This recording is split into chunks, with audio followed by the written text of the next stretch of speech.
Okay, welcome everyone. Before we begin tonight's meeting, I would like to remind everyone to turn off their cell phones and electronic devices. I would like to let everyone know the school board meeting is taking place on Treaty 1 land and the traditional homeland of the Métis Nation.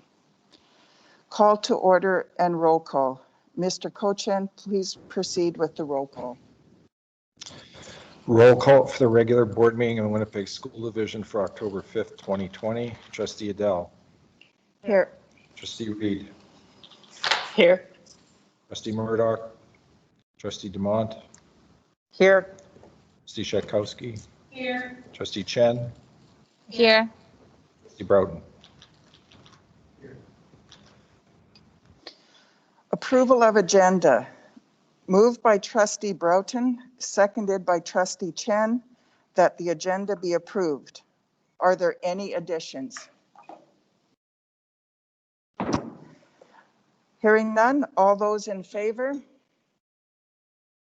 Any opposed? Carried. So we're moving on to delegations now.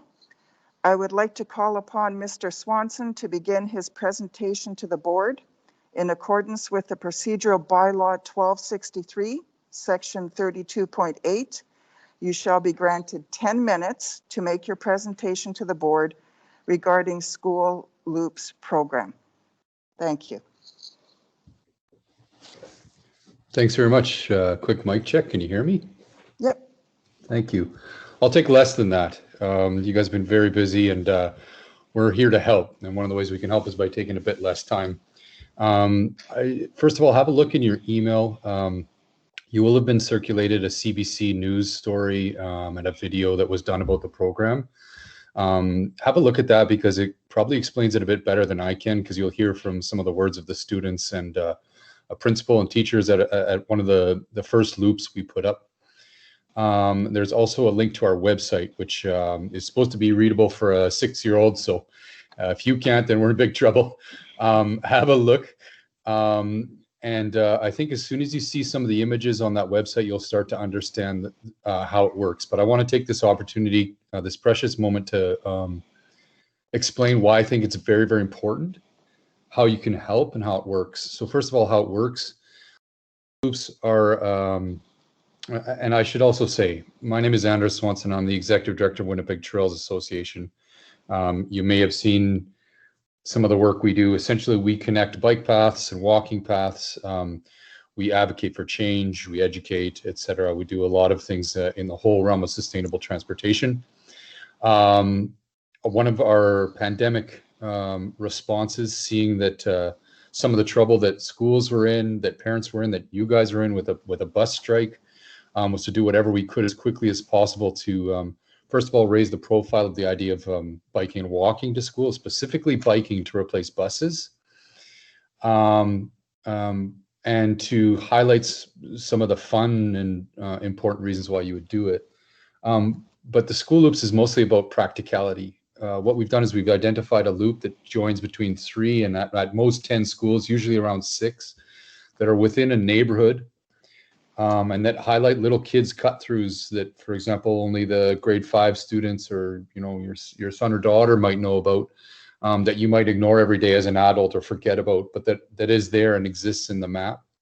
Essentially, we set about a challenge of connecting the schools one-to-one as quickly as possible by those kind of routes, giving a name to things that don't have names. It was meant to be scalable so that it could be used anywhere in North America.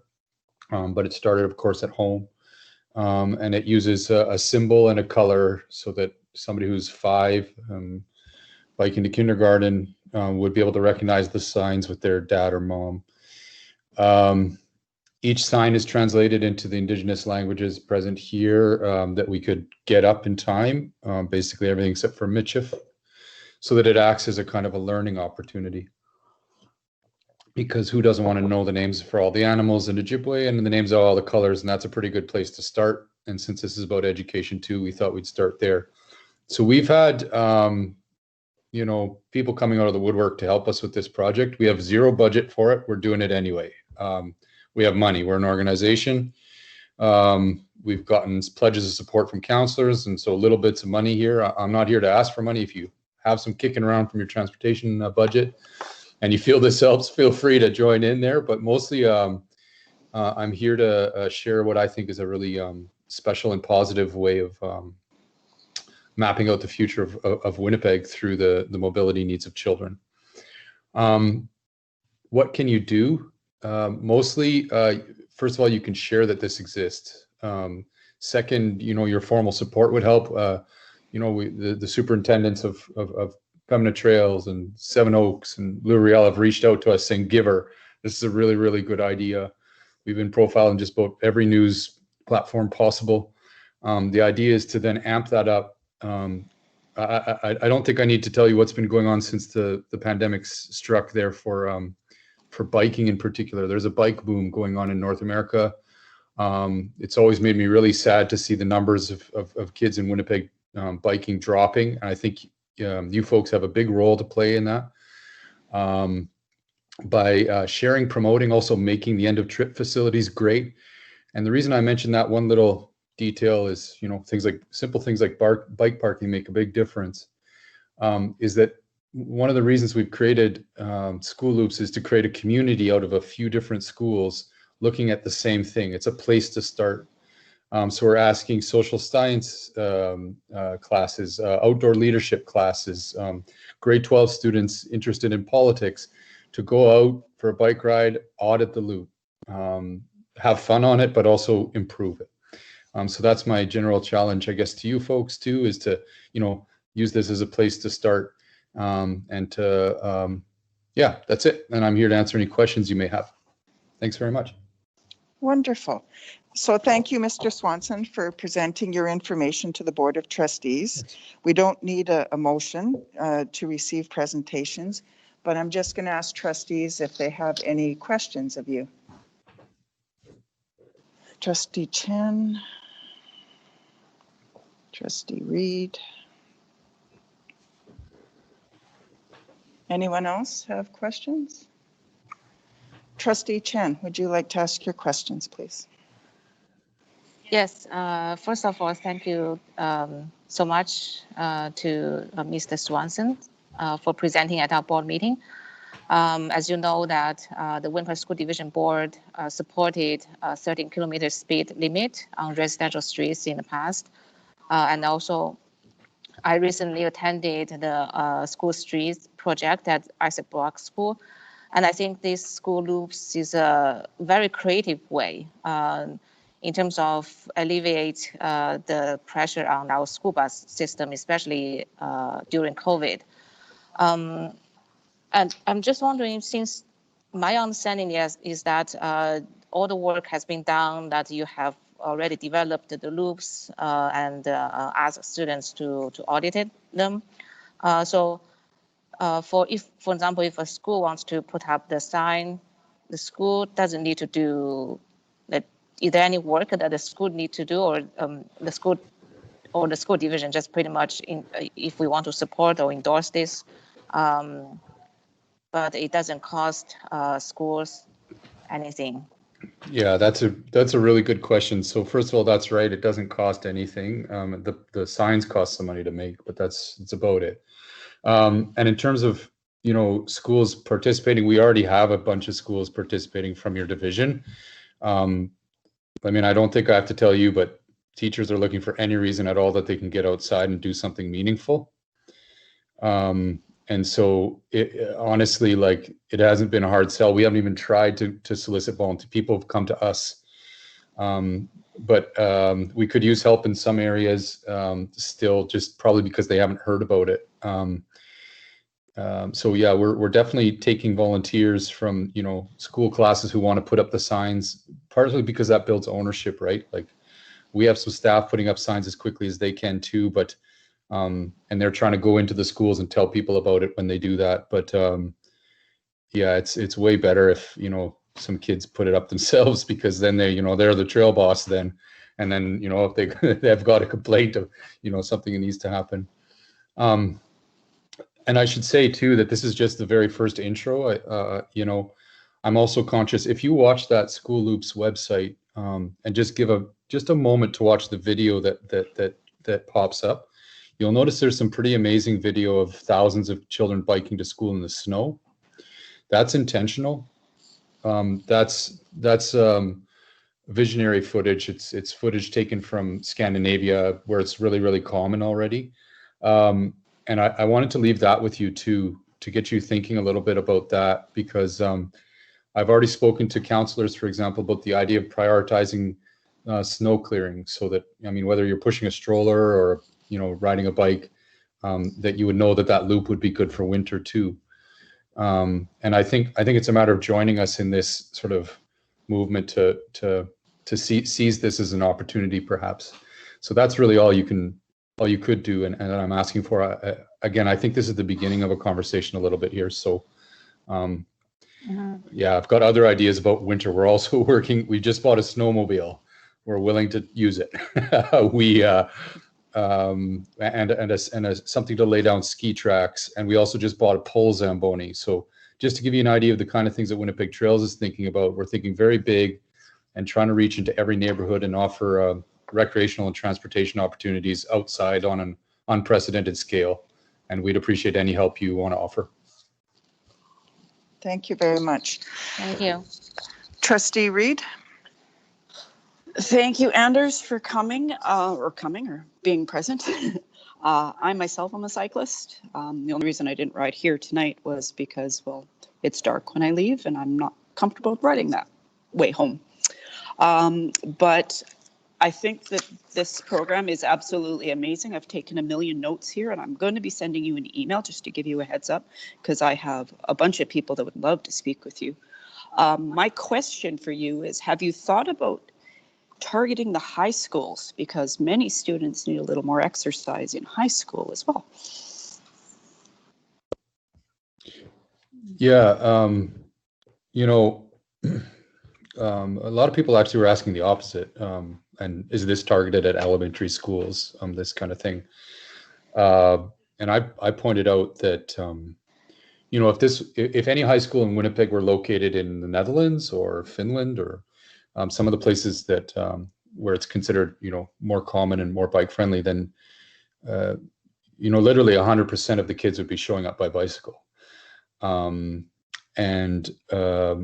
The bicycle, if you think about it, for high school students is particularly helpful because they have staggered course time starts, you know, at the best of times. So even if you do take the bus, you know, you're kind of, if you don't have a bike, then you're kind of a bit stuck. You can't go home for lunch, or you can't, you know, do whatever it is you're going to do in the middle of the day when you have that open period. So I would say, so for example, I was speaking with a high school student tonight about her loop in her area and some things that she found when she was, you know, so I would say, have we reached out to high schools? We haven't had time to do anything but the like massive amount of work that goes involved in designing these and laying them out and sort of meeting with all the people who've asked us to help. But very soon we're going to have a little one pager that kind of says, here's what you can do, here's how you can get involved, that I'm going to fire out to the superintendents who've already said, please send us everything you got coming out of this meeting to you guys. And we'll reach the high schools. I think there's a lot of work to be done in there. And if you look at the activities idea, you'll see they're pretty creative, what we're proposing, like pretty crazy stuff. I think this is going to be a winter where we're spending life outdoors, to be honest. I think it's, yeah. Anyway, and I think high school students are full of wonderful ideas and always willing to help, from my experience. I've presented in, so yeah, thanks. Help us reach high schools and we'll totally do it.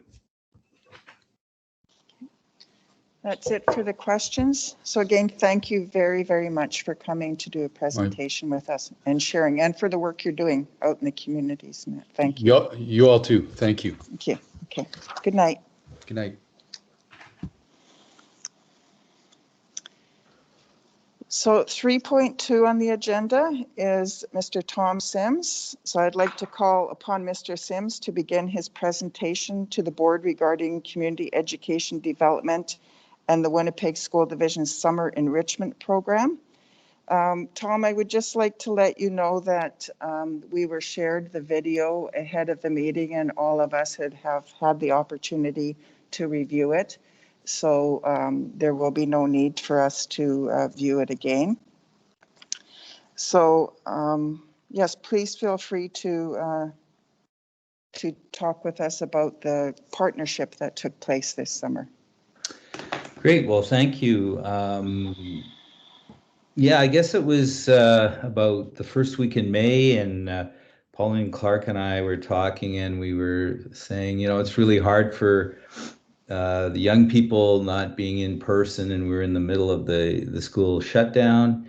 And so we both talked about the idea of doing something for older students. There's the summer programs that have been around for the grade 1 to 6 students. Most recently, the CSI program with the Boys and Girls Club playing a role, but nothing was around for the older students. So I really appreciate, you know, there's a kind of a leap of faith that both of us took, and we said, well, let's see what we can pull together. Got something happening that looks promising by June 1st. We'll see where it goes from there. And so in 3 weeks, we pulled something together that probably takes maybe 3 to 6 months to pull together. And I hope everyone has seen the video. Very interesting experience. I think some really heartfelt messages from the students, how challenging it is being having to be locked down in with the school closures. And I thought what was really interesting in the video is the STEAM learning that was going on, science, technology, engineering, art, and math. I thought it was just really interesting to see how much fun kids were having and learning at the same time around that. And so I guess, you know, I wanted to just, you know, we wanted to share the video. It's something that CETA put together. I think it sort of speaks for itself in terms of the impact that young people were having regarding that program. I wanted to highlight, which I think CETA does pretty consistently when we come to the board meetings, is the power of partnerships. I appreciate, you know, the leadership that that Chief Superintendent Pauline Clark took on this thing. I thought that the community and the Winnipeg School Division working together with the leadership of the I always forget their titles, but the district directors, Julie Smerchansky, took a really big role in rolling up her sleeves and pulling things together.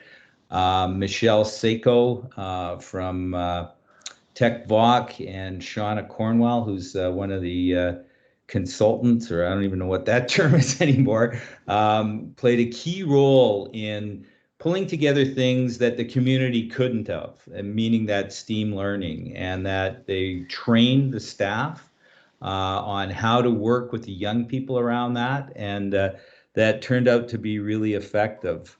The other piece that I thought was really interesting in the partnerships was I think there was 5 students from the Building from Within program that the Winnipeg School Division offers. So these are young Indigenous high school students that are on their journey towards becoming teachers. And they had a hands-on experience working as staff in the program this summer. And we'd really like to build on those linkages in the future.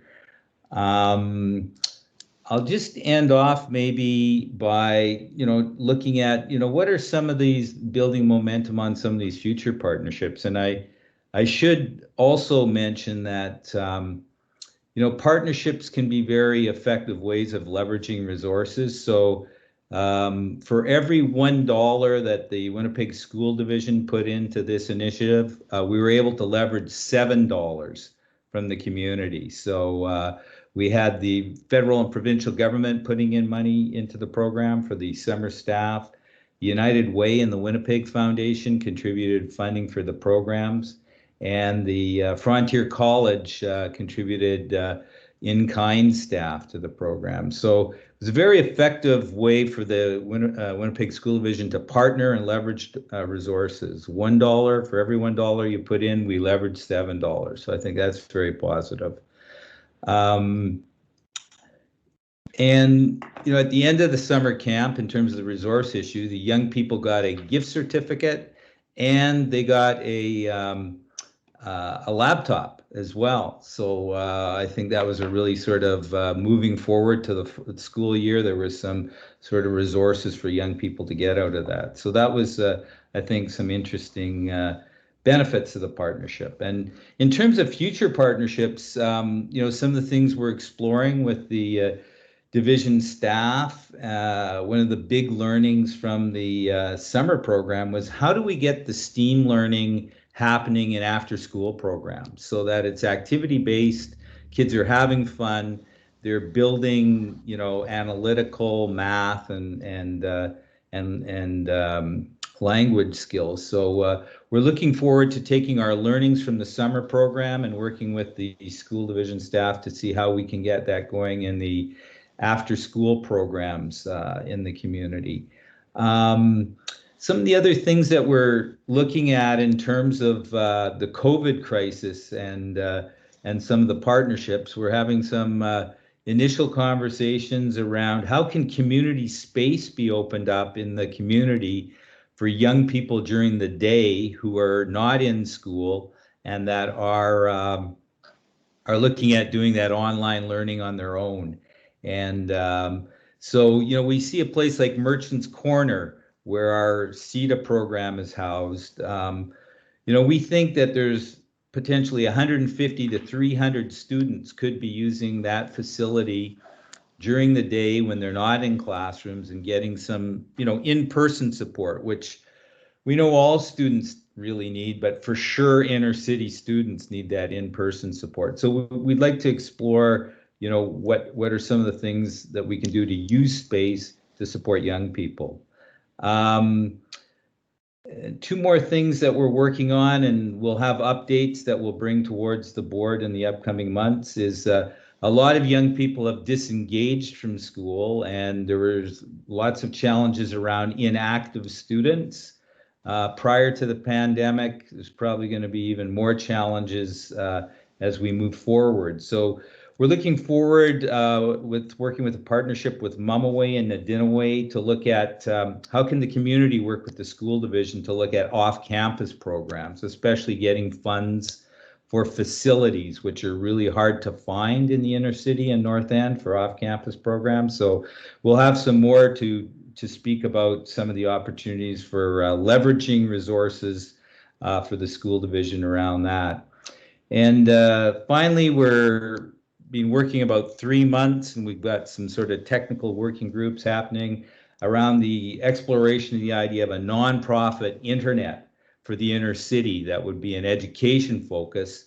And, you know, we'll look at crunching the numbers to see what are some of the potential cost benefits for the school division around how a nonprofit internet service could help young people and their families and other residents in the inner city. So the pandemic has, you know, definitely created a lot of challenges. I think there's also some opportunities, and I do think the theme of partnerships is a really great way to go.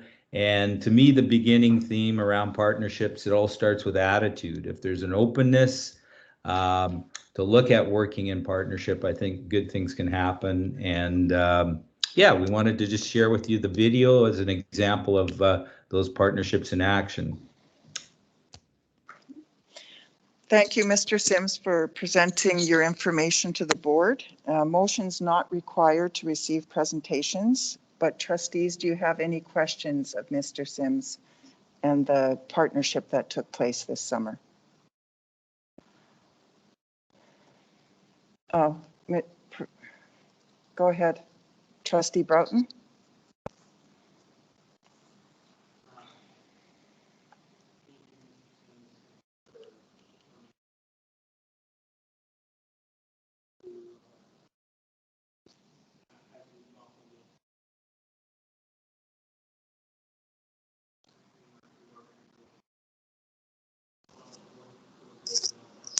Chris, you're muted.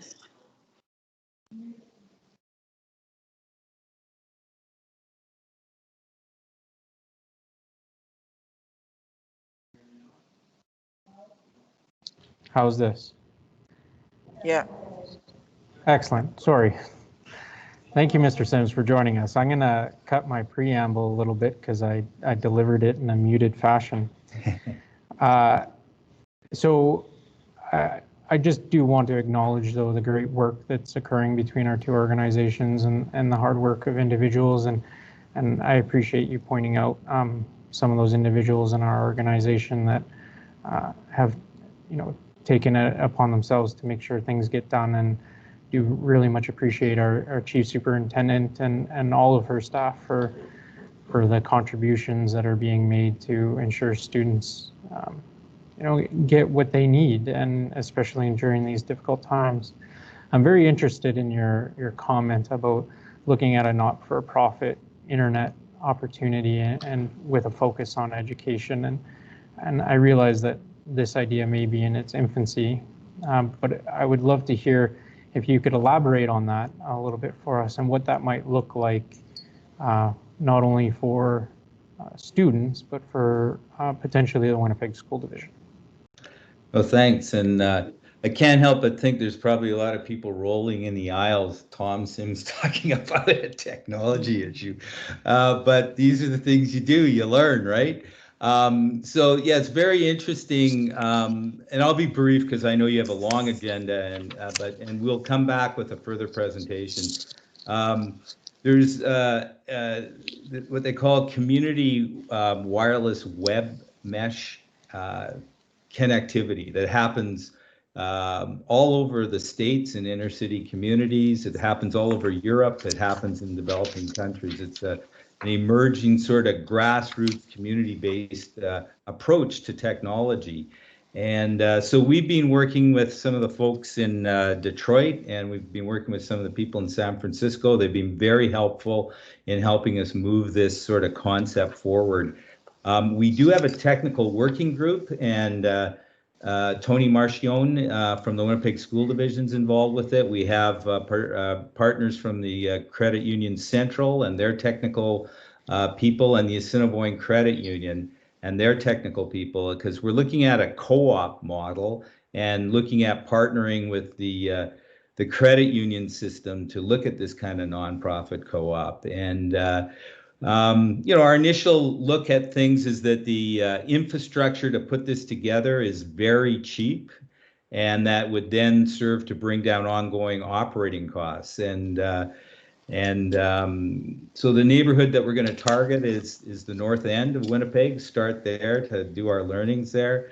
Target about 1,500 households, and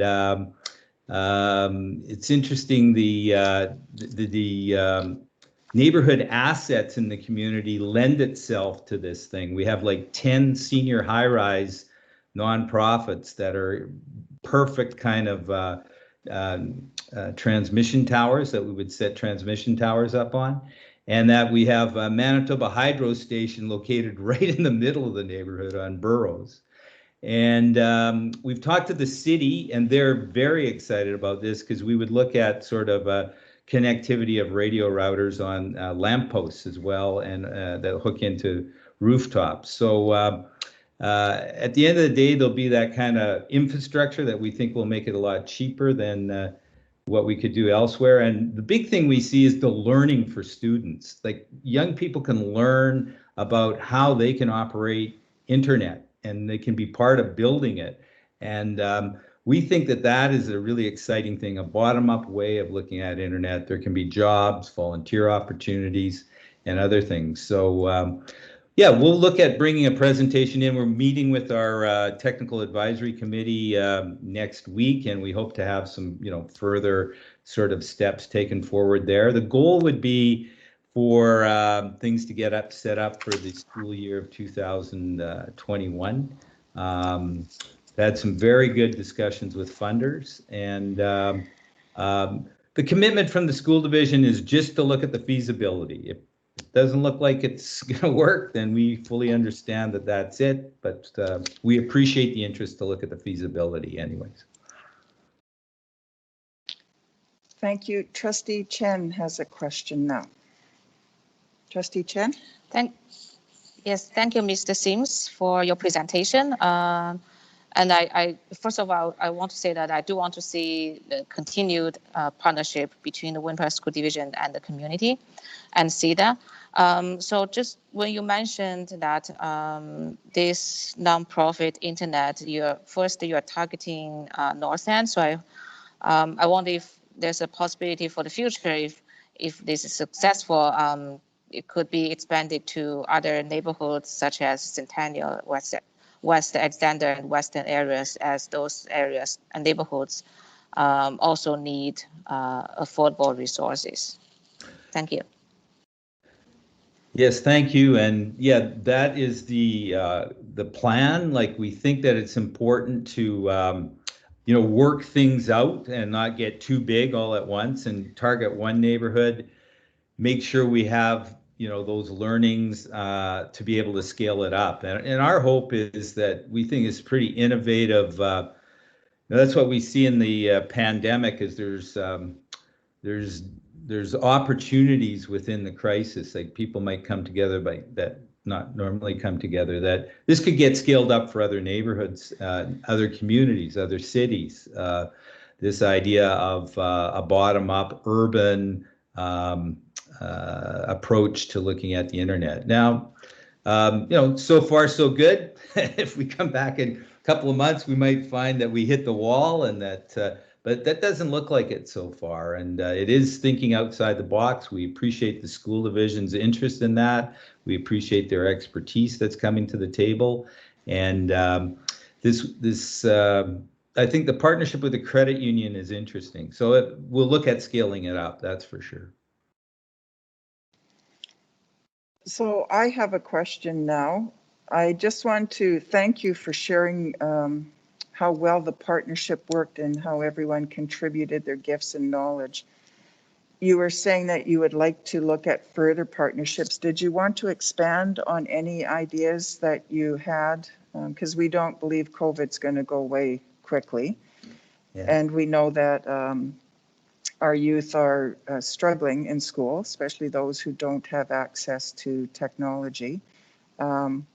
So do you have any other ideas of, I know you were mentioning that, space is premium and that. Do you have any other ideas that you would consider partnering with us on? Yeah, and, I think, this is an idea that other communities are talking about, not just the North End. And I know people in Indigenous organizations, community organizations, and newcomer immigrant organizations are looking at this idea as, how can space be opened up to support young people who are really having a hard time engaging in online learning? And there could be different sort of partnerships around that. We're looking at the Merchants Corner because we think we're more involved there and can sort of put some things in there. We have staff and other things. We'd like to have conversations. We potentially have resources to hire a teacher, so that could be a piece that we bring into the puzzle. And so once again, it might be looking at building at a couple of sites to see how this could be a process, like kind of a learning hotspots in the community that have people there, so that kids just aren't on their own at home. And there's some other supports around that kind of thing. I think there would be some, just as we've got some sort of hybrid strategies around home learning, there would be maybe different sort of interconnective supports that would be needed from the school division to maximize the impact of those kind of things. And yeah, that's a piece that, we have some conversations later this week with some of the senior administrative staff around that. And we've talked to some principals around it who are really keen to see it. They think that it could be very positive. So theme is always about supporting the students and the families. And so that was one. And I don't want to be too repetitive, but I think there are more young people disengaging from school. we've been working with Pauline Clark around a strategy around inactive students, which has, the school division documents. And we wanted to come up with good solutions and not just looking at sort of what the challenges are. And so right now, the Winnipeg Foundation is entertaining a very large grant to build 2 facilities off-campus programs, and that we would then be able to get financing from the credit unions to finance the rest. And if the Winnipeg School Division is interested, they could come in paying for a new building at a lower lease than what they're paying for some of these really lousy buildings. And so we think that's a good strategy, because we think there's going to be more and more kids that are just disengaged from school. We know, I haven't heard recently, but at the beginning of September, I know some of the schools, their enrollments were really down compared to what they were used to. So the more we can provide some different opportunities for young people and bring in a broader network, so it isn't the school division just feeling like it's doing it on its own. So that would be another strategy. I think one that wouldn't cost money is this idea of what we learned in the summer enrichment program, of how do we get STEAM learning happening after school.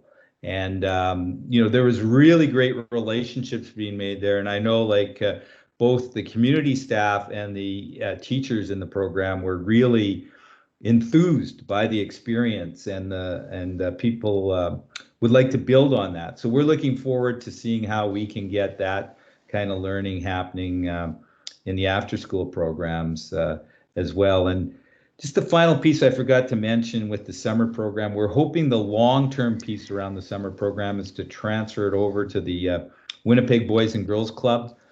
They run the CSI program for grade 1 to 6 kids. They've been doing it for 10 years. We'd like to see how they can be doing it for grade 7, 8, 9 kids too. So we think there's a long-term infrastructure there. This can't be just one 2020 summer wonder. We need to look at this happening every summer. So that's the goal as well. Thank you. We have one more question from Trustee Shinkowski. Linda, are you cut off? Did you put your mic? Are you? Hi, I'd like to thank you for coming out and presenting. My question, or kind of a statement, is more of, you mentioned Mama Way when you first started talking, and I was wondering, are they just, where do they fit into this plan?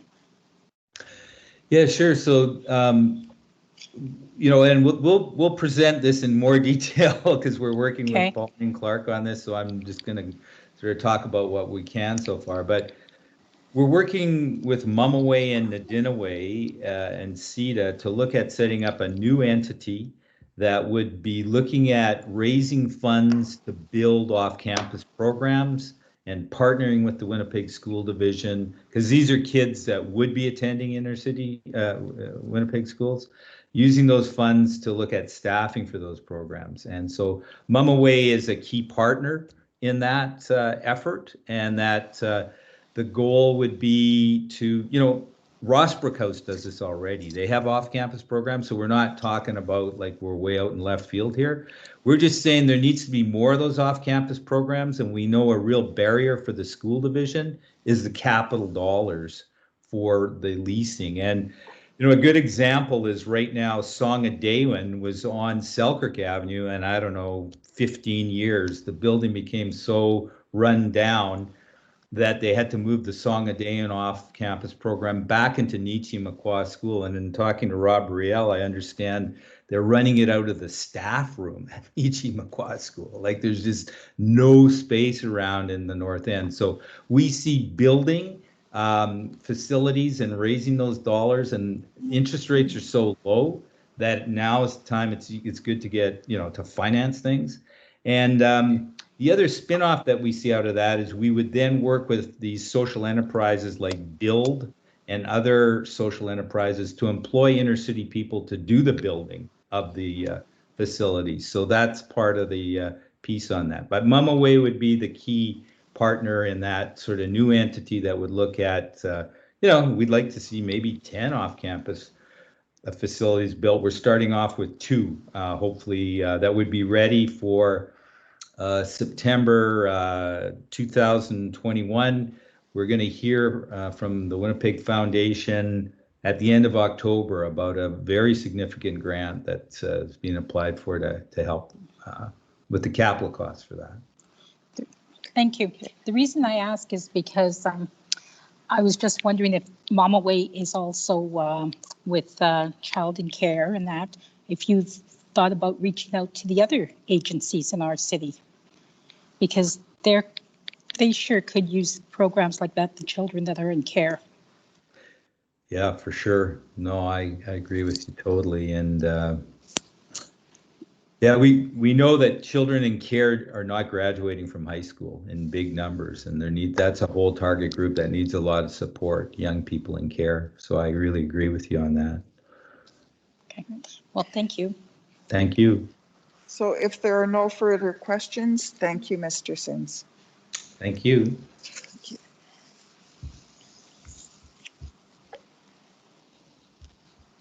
So I would like to call upon Ms. Weir to begin her presentation to the board regarding school resource officers.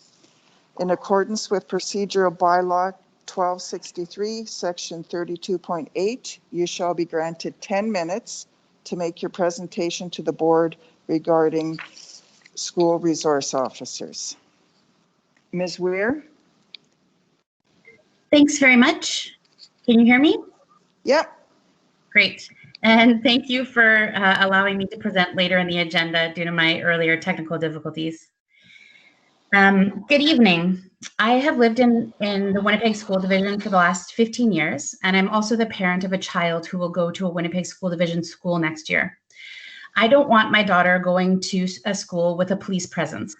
As someone who was raised in a Mennonite family and whose grandparents were conscientious objectors in the war, I don't support state-sanctioned violence in our communities and schools. And that is what policing is. It is violence enacted on people in our community, usually in the name of managing property crime. I know that in schools, police do presentations about drugs, and I don't want my kid to learn about drugs from police. I want my kid to learn about drugs from harm reduction specialists who value and love people who use drugs. I know that police do presentations about women and hopefully other marginalized gender identities in male-dominated fields. I am a woman and a bike mechanic, and I would be happy to come talk to classes in my kids' school about working in a male-dominated field. Police are not trained to fill these roles that they're being asked to fill, and do so at a much higher cost than professionals who actually are. I believe that in schools, we should be teaching children about community care. I want my daughter to learn that it is not okay for a city to spend money on police armored vehicle and a police helicopter ever, but especially not when there are people in our community who haven't been provided with adequate housing or food or mental health supports, and the list could go on. The lessons that I want my daughter to be taught at school are not lessons that can be taught by police or with a police presence in school. The Winnipeg School Division has an amazing opportunity with their own budget to demonstrate to their students what community care looks like instead of promoting policing. Last year, the Winnipeg School Division spent $449,000 on their 9 school resource officers. That money could have funded a breakfast program for all Winnipeg School Division kindergarten students, or the hourly wages of 10 library technicians for a school year, and a number of other resources, including the installation of Indigenous medicine gardens at all 78 schools in the school division, plus the services of an Indigenous elder to act as consultant. I, as a parent, do not want my child going to a school with a police presence, in part for the reasons I've already mentioned, but even more importantly, I don't want any kid to go to school in an environment where they are made to feel unsafe by police.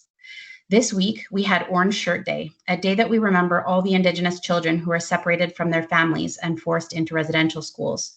We honor the survivors and those children who never made it back to their families. Residential schools perpetuated colonization, genocide, and racism, and children were taken from their families by police. For me, as a white settler on Indigenous land, I feel that part of my responsibility on Orange Shirt Day and every day is to think about the fact that every child matters and consider the ways in which we might continue to perpetuate white supremacy and the policing of Indigenous lives in our current systems, and in this case, our educational system. I'm concerned that school resource officer programs do just that, continue the legacy of white supremacy and continue to control and police the lives of Indigenous children. We know that Black, Indigenous, and people of color lives are over-policed in Canada. In fact, research shows that Indigenous people are over-policed by law enforcement and underserved when they are the victims of crime. Over the course of 10 days in April this year, Winnipeg police killed 3 Indigenous people in our community, including a school-aged girl, Aisha Hudson. I don't know how it is possible in these circumstances for police to provide any sort of a positive presence in school with kids knowing that people, especially people their age, have been killed by police. In June of this year, Justice for Black Lives Winnipeg gathered 20,000 people at the Legislative Building in support of Black lives and against police violence. Justice for Black Lives Winnipeg also gathered 115,000 signatures for their petition to the Mayor and City of Winnipeg. The petition, among other things, asks to cut current ties between the Manitoba education system and police.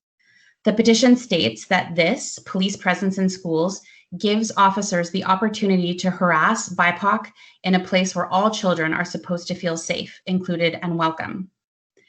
Children know what is going on in Canada, in the United States, and in Winnipeg. They know that police commit violence against and murder Black, Indigenous, and people of color. And they have their own stories, as we've seen in part from the stories of police violence and intimidation shared online over the past few weeks. No one should have to feel unsafe at school. I am asking you as a parent and a concerned community member to discontinue the SRO program in the Winnipeg School Division. In light of the significant struggles schools are facing due to COVID and provincial austerity, and the notable number of stories that have come to light about negative impacts of SROs, it seems clear that the program is no longer the best use of school division funds and no longer in the best interests of our children. Though the SRO program claims to be about safety, crime prevention, and early intervention in students' lives, there is little to no evidence to suggest that the program actually has these outcomes. What is clear is the amount of harm and trauma that it inflicts on a significant number of students who have had negative interactions with police.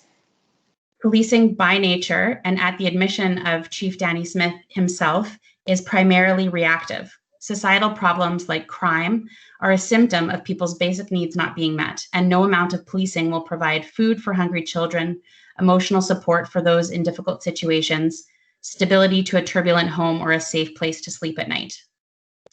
As individuals making decisions about policing in our schools, I challenge you to read Robin Maynard's Policing Black Lives, which is about the impact of policing on Black lives in Canada, and there's a chapter that's dedicated to education. Our city's primary response to any problem right now seems to be put a cop on it, but I invite you all to start to imagine and realize different and better solutions together by first getting cops out of schools. Is that the end of your presentation? Yes, it is. Oh, thank you. So thank you, Ms. Weir, for presenting your information to the Board of Trustees. We don't need a motion to accept your invitation. I just want to open the floor to trustees if they have any questions of you. Trustee Chen, I have a list going, so we'll start with Trustee Chen. Thank you, Mr. Weir, for presenting at our board meeting and letting us know your concerns. As an immigrant myself and a woman of color and working in the newcomer communities on a daily basis, I completely understand the issue from my heart. And I do hear stories, especially from the Black community, regarding this SRO issue. So I have a question. For example, if the WSD was going to change the direction or priority from the SRO program, do you have any specific programs or areas that you would like to see that the WSD invest in? It's okay that you don't have a specific answer, but just wondering. Yeah, for sure. I mean, I'm sure that that there are lots of areas that could be invested in. But I know, if police are coming into schools and talking about drugs, then I think it would make sense to maybe have someone from a harm reduction program. And there are a number of good ones in Manitoba, like Manitoba Harm Reduction, who could come and have conversations from a place of experience and expertise about drug use and about supports. So inviting them in, I think, would be great. I do like the other suggestions that I made in the presentation already about, providing breakfast programs to kids, having other resources available to them through, TAs or librarians or Indigenous elders. I think all those kinds of programs could provide the kinds of support and community care that is important in schools and in our society. Thank you so much. Trustee Shinkowski? Thank you for having your presentation. This is my personal opinion. Because it has to be a question, Trustee Shinkowski. Okay. It has to be a question. I withdraw then. Okay, thank you. Trustee Broughton? Yes, thank you very much. And thank you for presenting to the Board of Trustees this evening. Over the past number of years, I've looked at this issue as a trustee, and there's multiple facets to this issue, and I focused on one major aspect, and that is, should education dollars be being put into funding community policing or policing of any kind? And I've championed the idea of looking at whether or not the Winnipeg School Division should fund the SRO program in its current state. And I've brought that to the community, and I've been a part of boards that have raised this issue and talked about this with the community over a number of years as a potential area of budget cuts.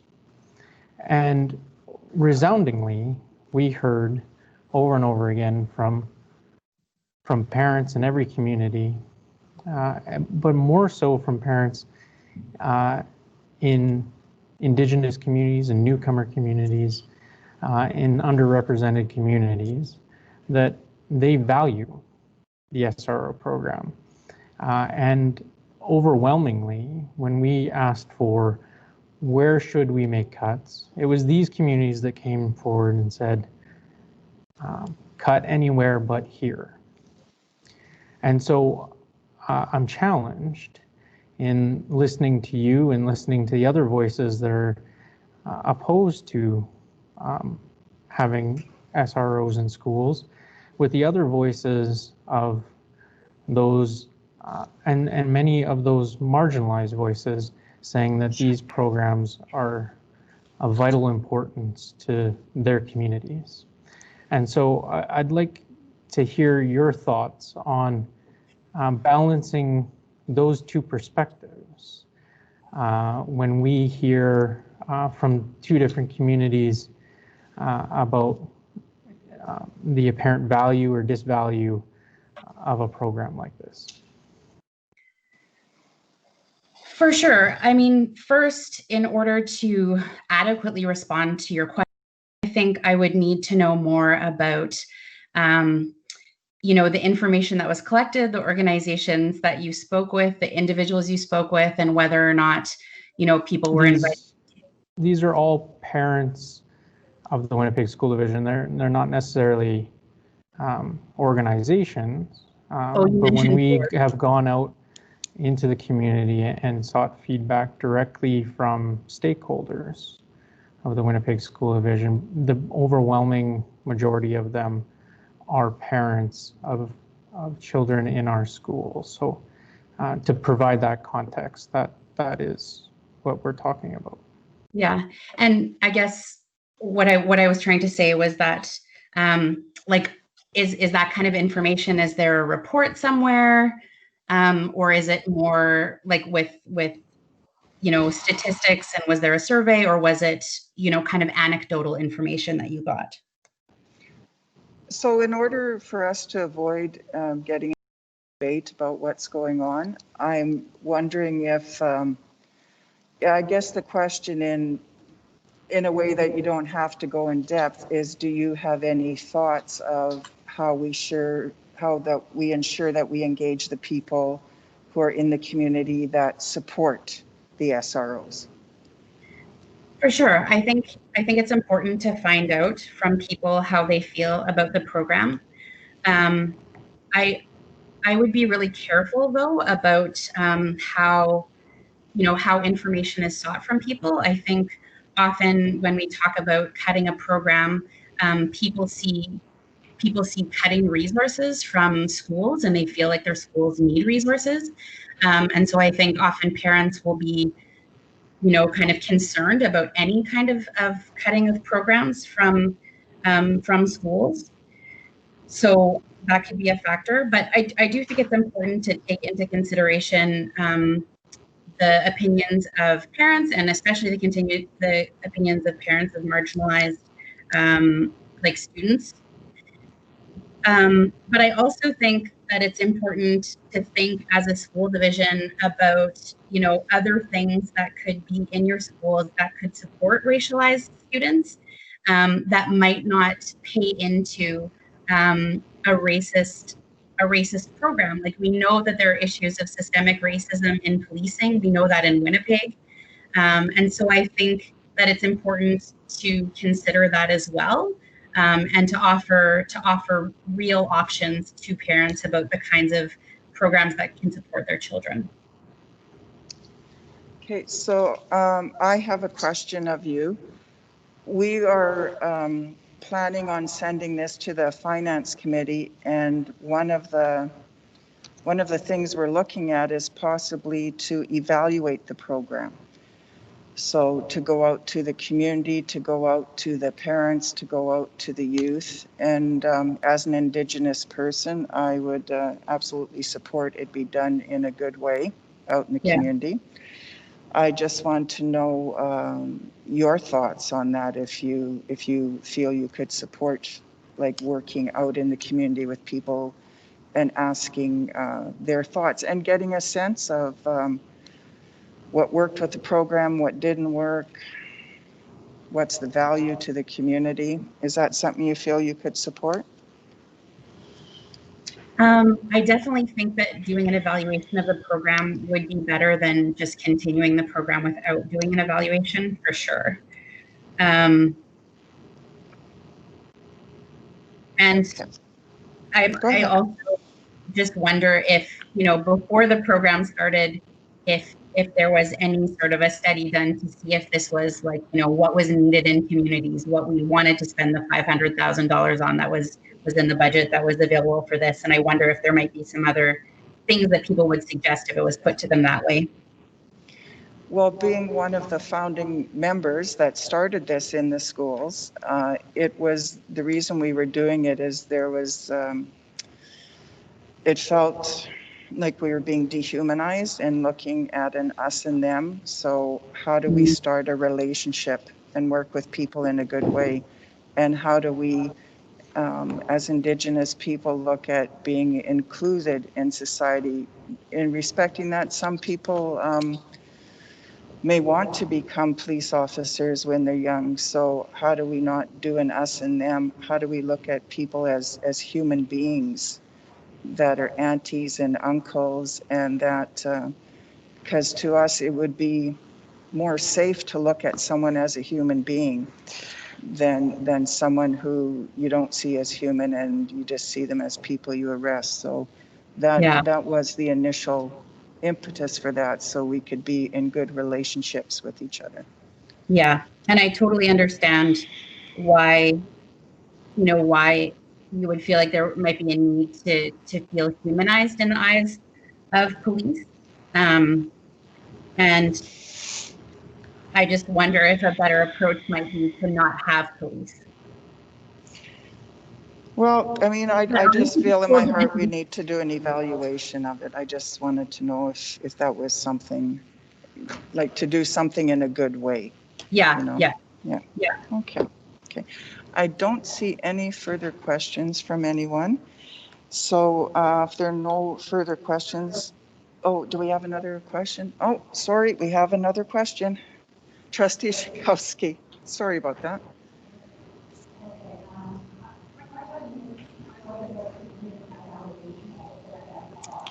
Trustee You can't- Sikowski, you're muted.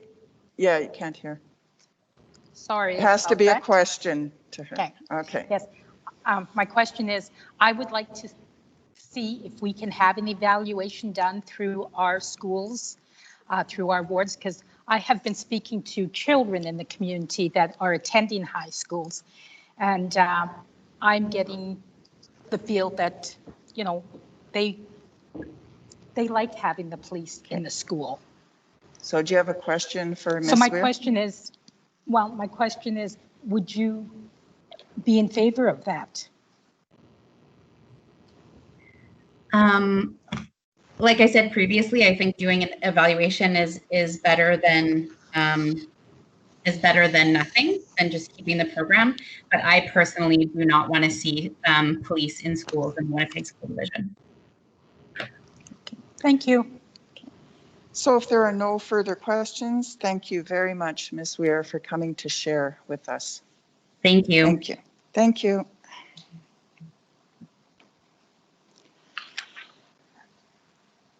So at this time, I would like to call upon Ms. Badak to begin her presentation to the board regarding school resource officers. In accordance with Procedural Bylaw 1263, Section 32.8, you shall be granted 10 minutes to make your presentation to the board regarding school resource officers. Ms. Badak? Hello. Hi, everyone. Hello. Hello. Thank you to the board for providing me this time and including me in this process. This is a new experience for me and I'm grateful for the opportunity. My name is Tanis Badak. I'm 40 years old. I'm a proud mom to a really cool guy who is almost 8. We live in a home in the Monarski ward of Winnipeg. I purchased this home shortly before my son was born. He now attends a Winnipeg School Division school a few blocks from our home. We love this school very much. We love our home very much and our neighborhood. We are not moving, and it's important to me that my child's school is afforded every opportunity possible. The focus of my presentation this evening will be to oppose the continued funding of the School Resource Officer program. The debate surrounding this program has grown louder over the last several weeks. During that time, we've heard compelling testimony about policing as it relates to race. These testimonies have been delivered to us by thoughtful, informed, educated, and passionate people. Their testimonies have included hard facts and data, and also deeply personal lived experiences.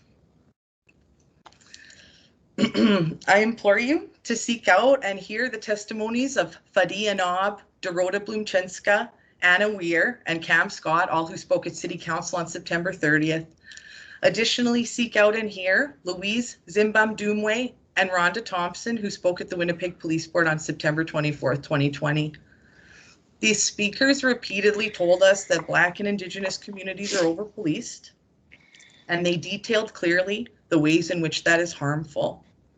I believe them, and I do not require additional convincing. As a white woman who is not disproportionately affected by these harms, I cannot speak further to that. I will attempt to appeal to you fiscally. I likely also would have been in favor of this program at its inception 20 years ago. I grew up in St. Andrews in a neighborhood almost exclusively white. My ideas about policing were mostly favorable ones, influenced by movies and the conservative views of my the conservative views towards crime held by my family and my neighbors. Over the last 17 years, I've had regular professional encounters with the Winnipeg Police Service. Without exception, all of those encounters have involved youth. I've also more recently begun the hard work of examining my own personal biases and my own racism. And part of that work is no longer ignoring Black and Indigenous voices, even when the things they are saying might make me feel ashamed or uncomfortable. These things combined have informed my current stance on the School Resource Officer program. This is not an impulsive reaction to something I've seen on the news that is happening somewhere else. These things are happening here. My belief system and my values are a product of my life. They are carefully informed while allowing myself room to re-examine and evolve my thinking when presented with new perspectives and ideas. But ultimately, does it really matter what I think of the police? It's odd to me that a school division would ever concern themselves with my opinion of a city service. I don't particularly enjoy paying my utility bills, but please don't start paying the salaries of waste and water employees in an attempt to change my mind. The schools need that money. According to 2016 census data, the median household income in Mynarski Ward was about $50,000. My house makes less than even that. People in my area work very hard. Unemployment is low. Most of my community is employed in healthcare and social services in support type roles. Most of the members of my community are employed in the types of jobs that we are now endlessly describing as essential. But these jobs are not compensated at rates that reflect their actual value. This is a wage gap, and it's created class segregation. Typically, police officers do not live in my neighborhood. They work inside of it and then return to whiter, wealthier neighborhoods to live. So why would it be important for my 7-year-old child to have a positive relationship with an adult who likely lives on the other side of the city? I am not the peer of a Winnipeg police officer who is collecting a salary of over $100,000 a year. It would take me many years to earn that. So why is division money being spent to promote relationships where this obvious power imbalance exists? There will never be an authentic relationship between my family and the police. It will always be one based on power and compliance. This is just the nature of how the police do their business, and it is not a hallmark of a genuine, healthy friendship or relationship. The Parent Advisory Council at my son's school runs a lunch program there. Parents pay $25 a month per child so their children can remain in the school over the noon hour. So I just want to make sure the details on the program are clear. There's no food provided. I pack a bag lunch for my son and he eats it in adult supervision. There's no access to a microwave or a fridge. There's nothing fancy, but regardless, the program is crucial to supporting working families in my area. COVID restrictions surrounding cohorts have left the school desperately short of lunchroom supervisors. This is a paid position that ideally would be filled by a parent or grandparent or community member in the immediate area who could make themselves available for an hour each day. The starting wage of this position is $13 an hour. This wage lacks dignity. It's also a missed opportunity for the school division to provide actual support, money, in exchange for meaningful work to a family in my area. The role of lunchroom supervisor, although performed only briefly once a day, is vital in supporting students and their parents.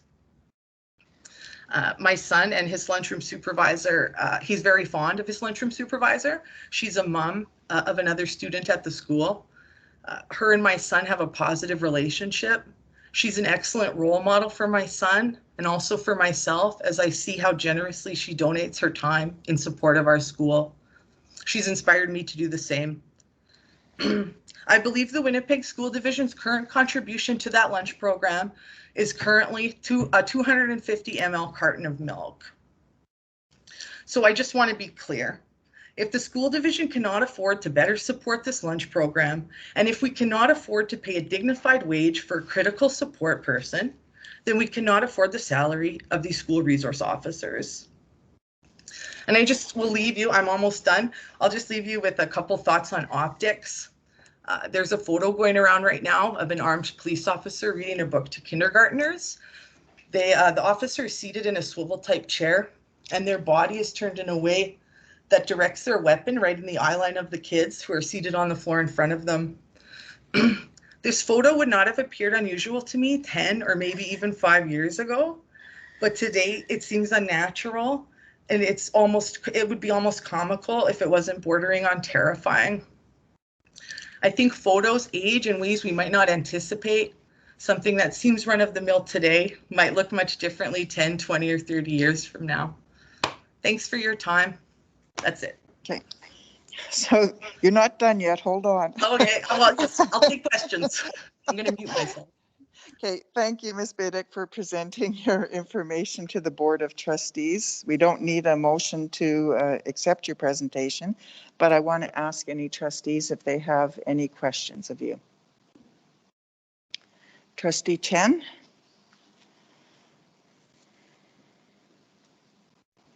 Go ahead, Trustee Chen. Thank you, Ms. Bedak, for your presentation. And I have to say that your presentation almost made me emotional. You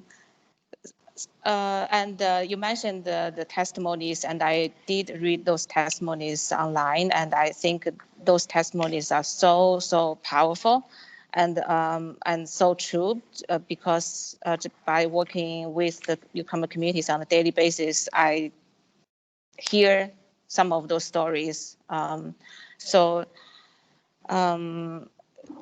Yeah, and sometimes we look at data, we look at statistics, we look at survey, but I want to say that testimonies are the most direct feedback from people.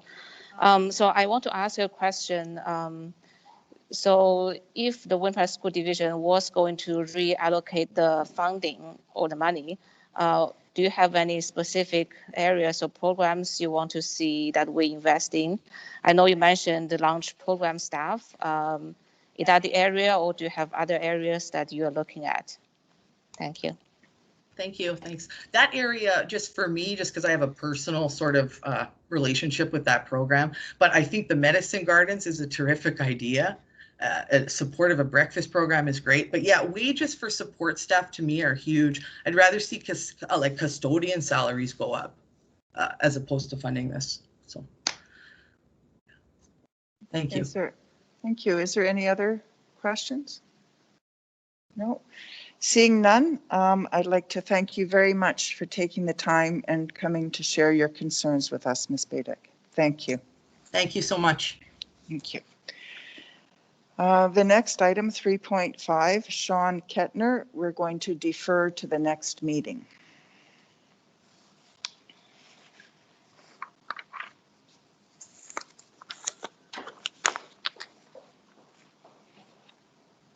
Are we going to take a break now?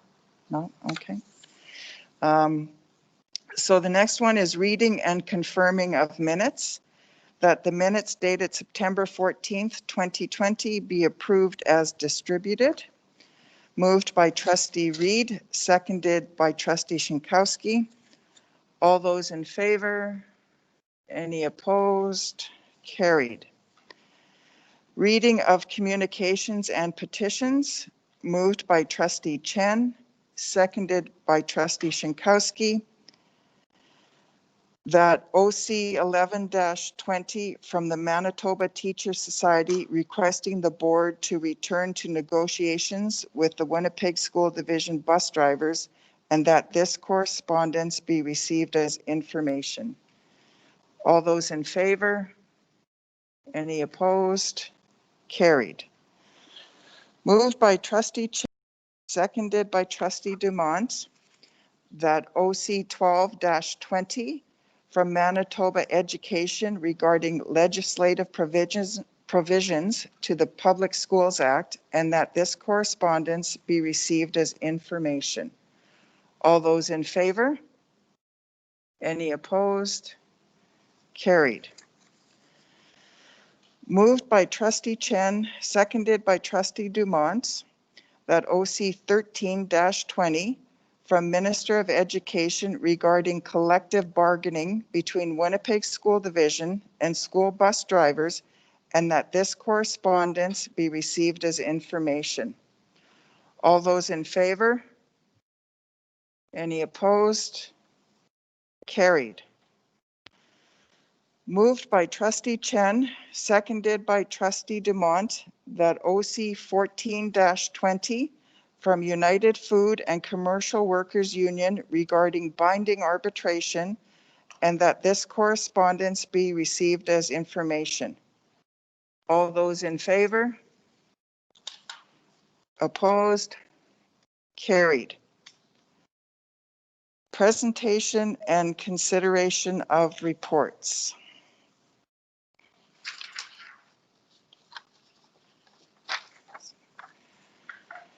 The City of Winnipeg by-election costs Ward 3 and 4.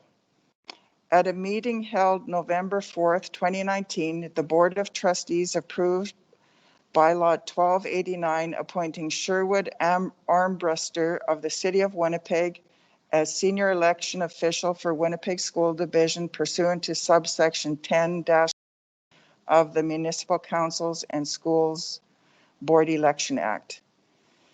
It is recommended that the division enter into an agreement with the City Clerk's Department of the City of Winnipeg to conduct a by-election to fill the 2 vacant positions for Ward 3 and 4. The division's proportionate share of the budgeted costs for election workers, security guards, advertising, printing, supplies, and postage is approximately $175,000 plus GST. So we have a recommendation that the proper officers of the division be authorized to enter into an agreement with the Clerk's Department of the City of Winnipeg for the Ward 3 and 4 trustee by-election at a total cost is approximately $175,000 plus GST. So moved by Trustee Reed, seconded by Trustee Chen. All those in favor? Oh, discussion, sorry. Discussion, Trustee Broughton. Yes, thank you, Chair. My question for the administration is, given that this is a cost for the election of 2 vacant wards, what would, and one could surmise that the cost of 1 ward is just simply half this amount. But what would the additional cost be if we were to have an election in a 3rd vacated ward? Through the chair, so Trustee Broughton, I don't know if it would be exactly proportional that you could take another sort of 87,500 and add it. It would certainly be higher because what they're doing at the city is recovering their own costs. So there's going to be costs, as the item suggests, in advertising, printing, et cetera. So they're going to have to recover that. But there should be probably some base costs that would be covered for all 3 elections. So I'd have to give you an answer, get back, talk to the City of Winnipeg and bring it back. But I don't think it would be exactly proportional. Okay, thank you. And my second question would be, and just to be clear, I would be very interested in that information. My second question is, when would that kind of deadline be for the Board of Trustees to make a decision should there be a vacancy in a 3rd ward? So again, through the chair, in talking to Mr. Armbruster, the election looked like it will be about the same time as it would have been this year, so towards the end of March of 2021. So they would need to know approximately by January 15th of 21. So it gives them 2.5, basically 2.5, 3 months, given spring break, so something in that range. I think an absolute drop dead date would be end of January. Excellent, thank you. Trustee Reed. I have a question, yes. I would like to know if in round 1 of this particular recommendation, if any funds have been distributed in regards to round 1 of our by-election. So again, through the chair, there was money spent on the first election, and it's in the financial statements that I went through earlier at the finance meeting. Have them. I'm trying to remember off the top of my head what it was, but it's in the section of administration cost. I'm going to say 146,000 top of my head. So we would have incurred that. We wouldn't have incurred the entire amount because, of course, we stopped the election, but there was certainly an amount incurred. Is there any other questions? Hearing none, can I get a second, please? Trustee Chen. All those in favor? Any opposed? Carried. Okay. Grant Park High School classroom lighting upgrade. Recommendation that the tender of Gateway Construction and Engineering Limited to supply all material and perform all work in connection with the classroom lighting upgrade project at Grant Park High School be accepted.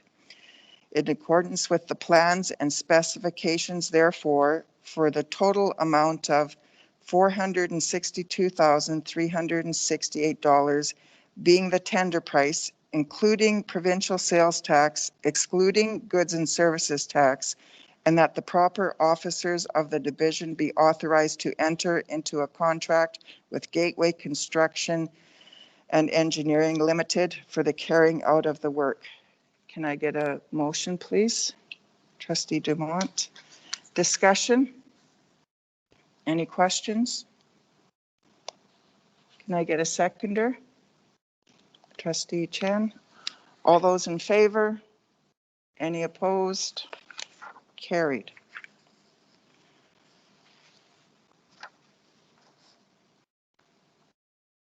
So this.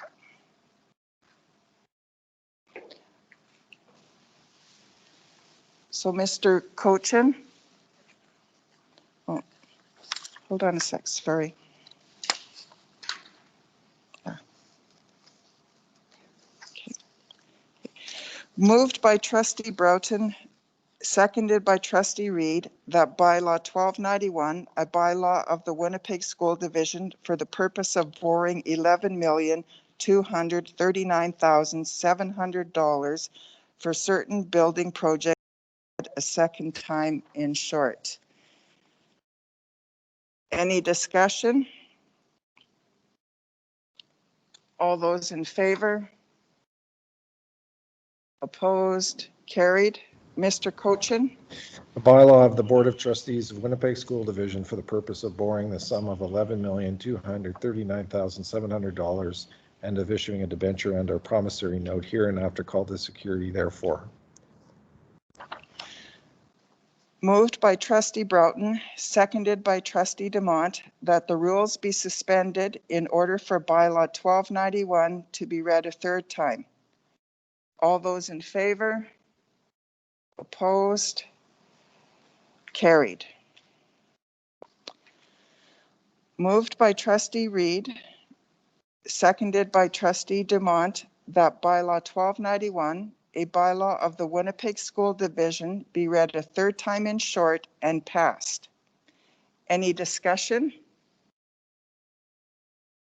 All those in favor? Opposed? Carried. Mr. Cochin. Bylaw of the Board of Trustees of Winnipeg School Division for the purpose of borrowing the sum of $11,239,700 and of issuing a debenture and/or promissory note hereinafter called the security therefore. 7.2 School Resource Officer Program, moved by Trustee Reed, seconded by Trustee Dumont, that the School Resource Officer Program be referred to the Finance Personnel Committee for discussion. Any discussion? Trustee Chen. I would like to speak in favor of the motion, and I want to briefly just say the reason.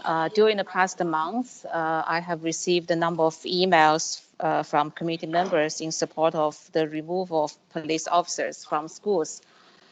Information and testimonies that were put forward by the Police Free Schools group and individuals are very helpful for me in hearing from voices who may not be willing or able to speak freely. These are the voices that haven't been heard in past reports or have been silenced for a long time. As I working with the newcomer community, I heard stories from the Black community, and I have learned a lot, certainly from the police-free schools campaign here in Winnipeg and in other jurisdictions. And I totally understand people's feeling about the SROs in this campaign, and I think we do need to think about to have armed police in our schools.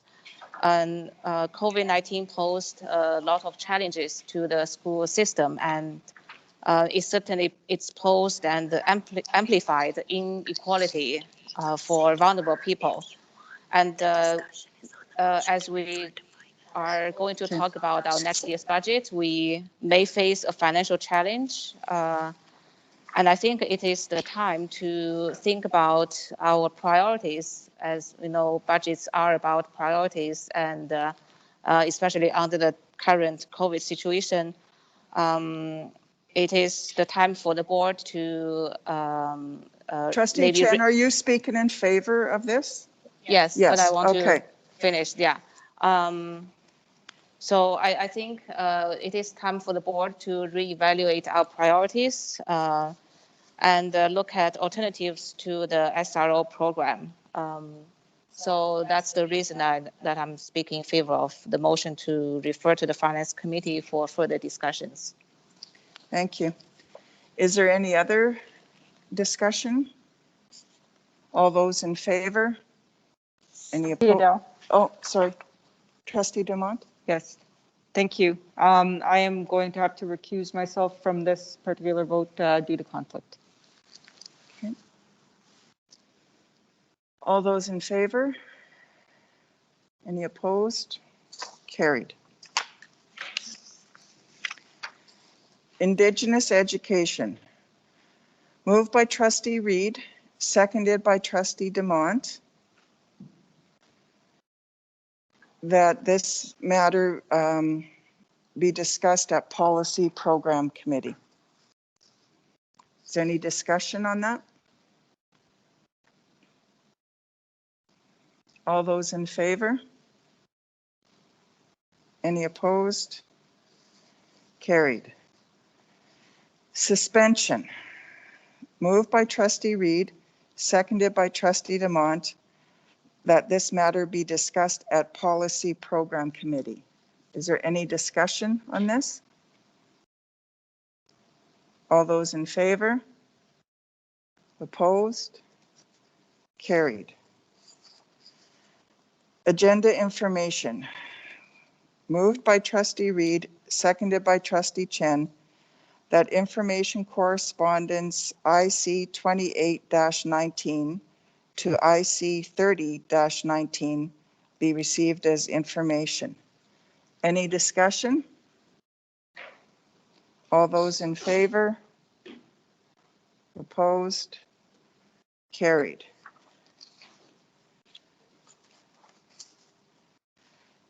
Business matters as defined in Rule 44.7. Moved by Trustee Broughton, seconded by Trustee Shinkowski, that the board move into business matters as defined in Rule 44.7. All those in favor? Any opposed? Carried.